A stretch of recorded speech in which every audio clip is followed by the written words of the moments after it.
Welcome back to our channel, dear friends.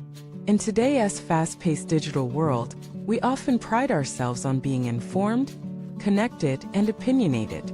But beneath this surface-level confidence hides a troubling reality. We no longer see people as they are. We see them through the prism of hastily applied labels, shaped by viral headlines, social media snapshots, and emotionally charged public opinions. Today's discussion: don't define others by labels. What you see is just the tip of the iceberg. 别再用标签定义他人，你看到的只是冰山一角 is a reflection on this modern dilemma. What happens when we define a person based on one tweet, one photo, or one mistake? We reduce a complex human being into a binary figure: hero or villain, saint or sinner, genius or fraud.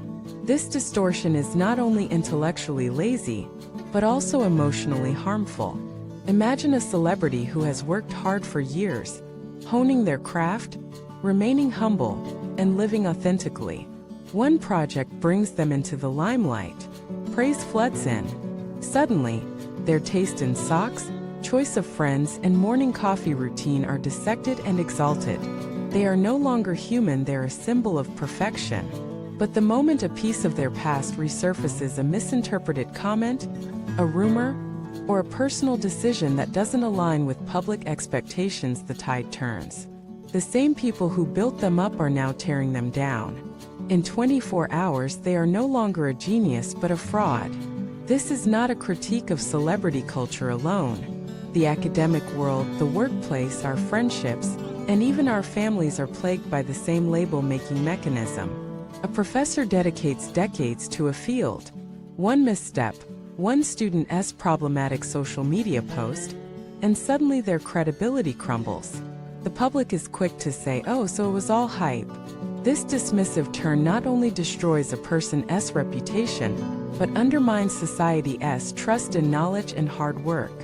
Why do we do this? Because we crave simplicity. The human brain prefers certainty. Black and white. Good and bad, right and wrong.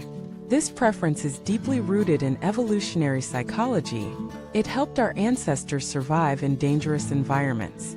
But in today's interconnected world, this instinct often misfires. Instead of helping us navigate relationships, it leads us into traps of misunderstanding and misjudgment. Especially in the age of short videos and fragmented content, people build entire impressions of others based on 5-second clips, screenshots, or out-of-context quotes. This mode of perception is not only misleading, it is dehumanizing. As Dzongtsar Khyentse Rinpoche once said, blind admiration robs us of our ability to discern. When we idolize someone excessively, we're not really seeing them, we're projecting our fantasies onto them. We create gods out of mortals, only to punish them when they fall short. And when they fall, our disappointment is immense, not because they failed, but because our illusion was shattered. This isn't just about others, it's also about us. Many of us engage in the opposite extreme: too casual contempt. We scoff at someone's success and say it's because of connections. We see a happy couple online and assume it's staged. We hear someone speak well and instantly suspect manipulation. This cynical lens doesn't make us smart, it makes us bitter. More importantly, it cuts us off from inspiration, empathy, and personal growth. Why?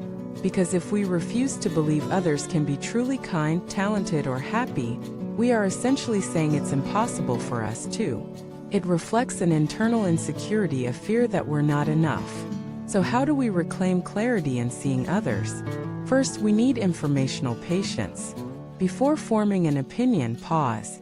Ask, do I have the full story? Did I hear both sides? Could context change everything? Second, we need emotional boundaries.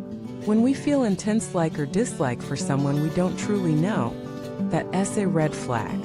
Often, we're not reacting to them, we're reacting to parts of ourselves. If a wealthy influencer irritates you, maybe it's not them, it's your own unacknowledged scarcity mindset. If you over-idolize a relationship coach, maybe it's your fear of intimacy talking. Third, cultivate appreciative flexibility. A writer can produce beautiful work and still be flawed in character. A teacher can make mistakes and still offer wisdom. One doesn't cancel out the other. Emotional maturity means holding both truths at once. Fourth, adopt empathetic curiosity. When someone behaves in a way you don't understand, maybe harshly, strangely, or provocatively, ask yourself, what might they be going through? A person snapping at their child might be dealing with personal tragedy. A woman dressed in bold clothing might be asserting freedom in a world that has long suppressed her. Fifth, nurture compassionate realism. True wisdom is not about excusing wrongdoings. It's about acknowledging the layered causes behind every action. It's not saying everything is okay, it's saying not everything is black and white. Dzongtsar Khyentse Rinpoche wisely said, "The beauty of the world lies in its diversity.